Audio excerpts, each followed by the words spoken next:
This is me, one day after my leg was amputated. Suddenly, I was disabled. I think you all know the story of David and Goliath, the underdog against the giant. That became my story, and all I wanted was to participate in sports again. And now that I finally got my sports aid, I feel re-enabled. I've been given my life back. But what a battle I had to fight. Today, I raise my voice for all the others who are still unnecessarily sidelined. My name is Dianne, and I'm going to take you through my dream. Re-enable the disabled. Why not? When I was a little girl, I knew what I really wanted to do. I wanted to be the best female cyclist of the Netherlands. I was very strong-willed and full of determination. Unfortunately, my situation at home was extremely challenging and poor, which made bicycles and sport memberships out of reach. Because sports was so important to me, both physically and mentally, and I couldn't be part of a team, I took up running. And so my little girl's dream to be the best female cyclist faded into the background, and that was okay. But years later, on a sun-drenched Saturday morning, I bought my first second-hand road bike, and I felt so proud. And with a smile from ear to ear, I climbed the most beautiful mountains and reached the highest peaks. But then, in May 2011, my life changed. What started as a wonderful training session ended with a bad fall, which made it a pitch-black day in my memory. Dozens of operations and rehabilitation didn't stop the pain and uncertainty in my life. Despite all the morphine, I lost more and more mobility. As a businesswoman with a team waiting for me and bills to be paid, I had to continue. I felt miserable, isolated myself, and became depressed, really depressed. I had become everything I didn't want to be. But a broken leg would not ruin my life.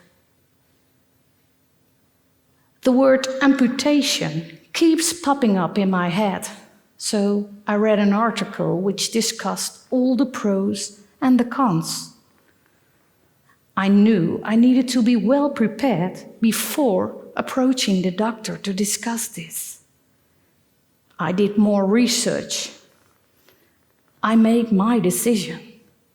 I yearned to participate in sports again and to start thinking in possibilities once more. Eventually, the doctors ruled out any other options, and 9 years after my accident, in June 2020, I had my leg amputated, with sights on a better quality of life. And my life became so much better.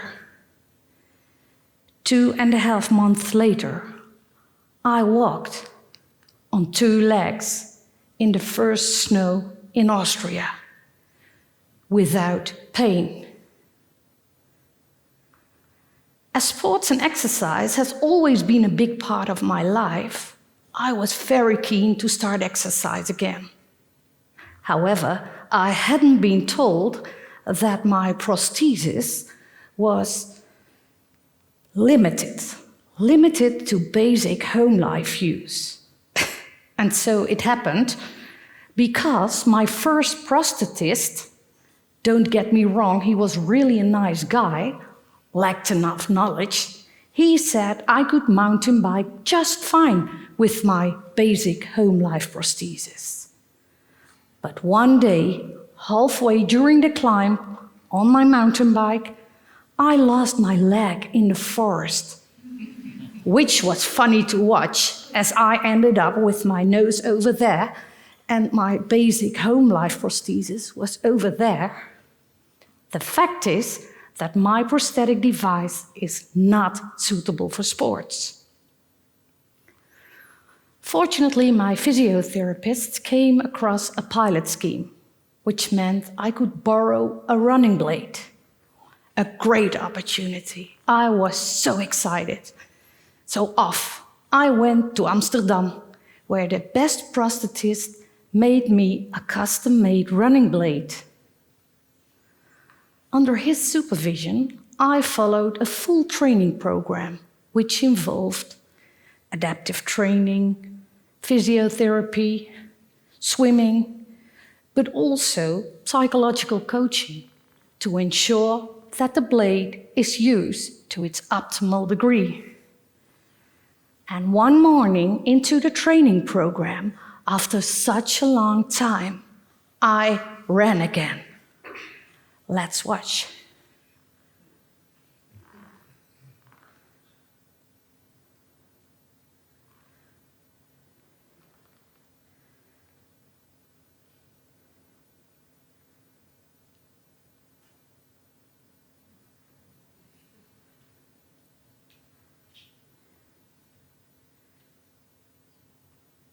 And when I look back at this video, tears were running down my face.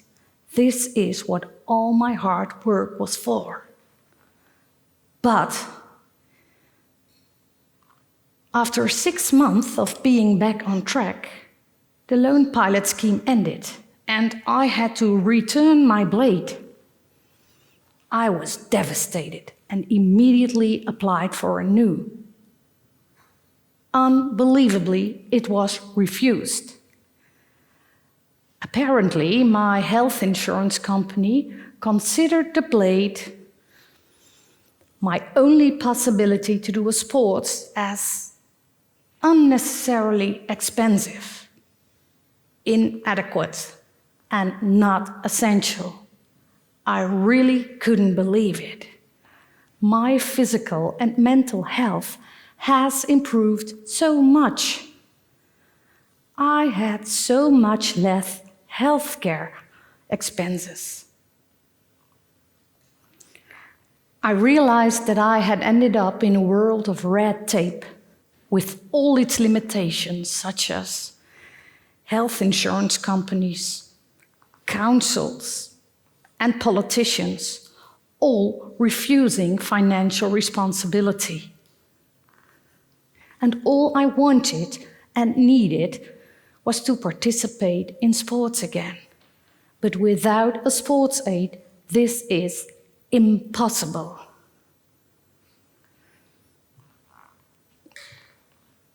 So,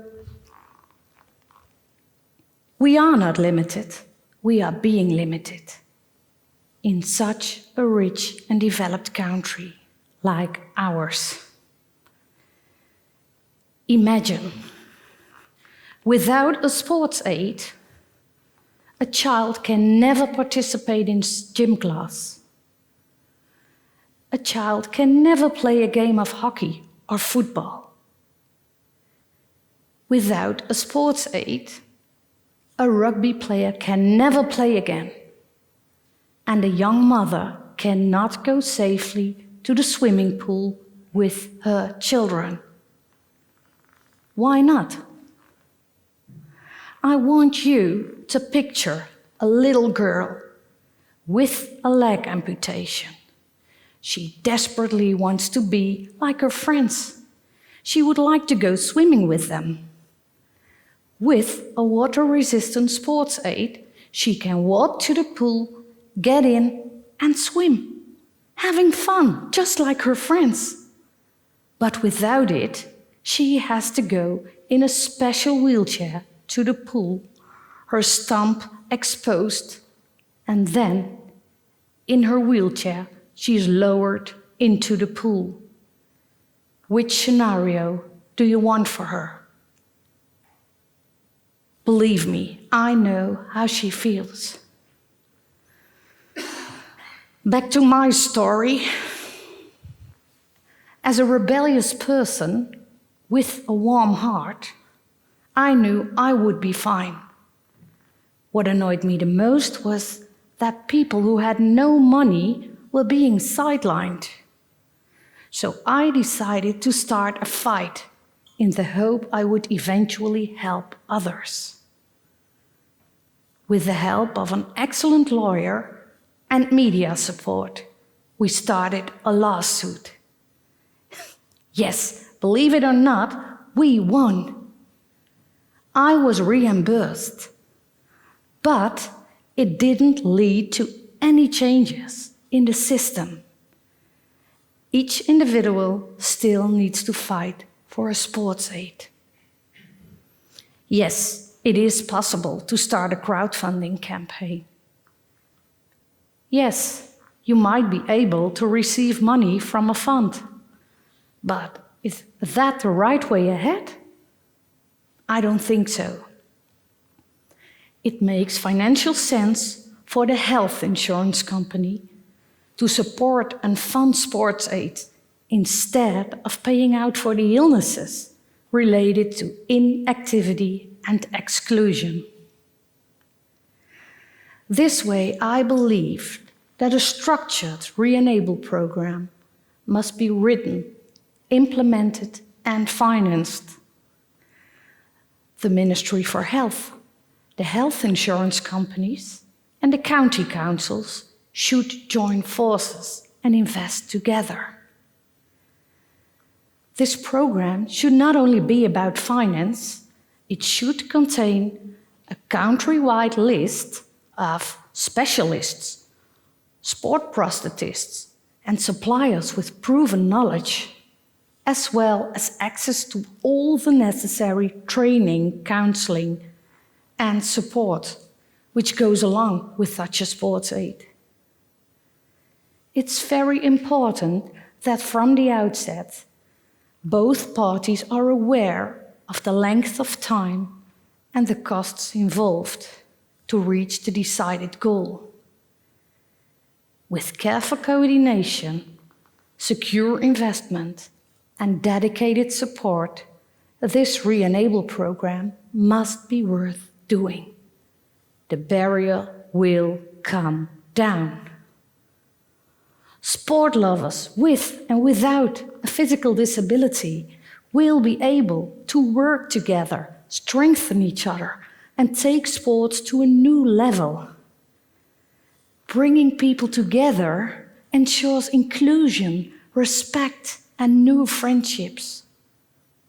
Sports will inspire and connect people all time. Finally, remember that recreational sports are the breeding ground for top sports. With all my heart, I hope that inclusion, integration, acceptance, and above all, opportunity will be part of everyone's lives. Please remember, always chase your dream, no matter the size, just as I did. Thank you.